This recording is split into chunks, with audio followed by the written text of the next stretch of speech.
শক্তি চট্টোপাধ্যায় লেখা বদলে যায়, বদলে যায়, বদলে যায়, বদলে যায়, বদলে যেতে যেতে একটি ইঁদুর থমকে দাঁড়ায় খড় বিচুলির খেতে, বলে আমার স্বেচ্ছা সাধ্য সব নিয়েই কাঙাল, হাওয়ার মধ্যে ঝাড় দিতে চাই বিশ্বভুমন।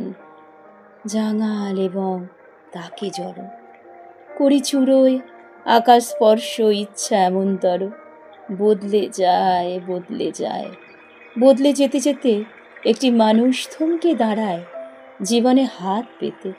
দিন ভিখারি বাউল বলে ইচ্ছা মতন পারি বদল বন্ধ কাল কাটাতে, কিচ্ছু না রাজবাড়ি এবং ভাঙা ঘর, শুধু বাঁধন বদলে যাওয়া মূর্তিতে রং করো।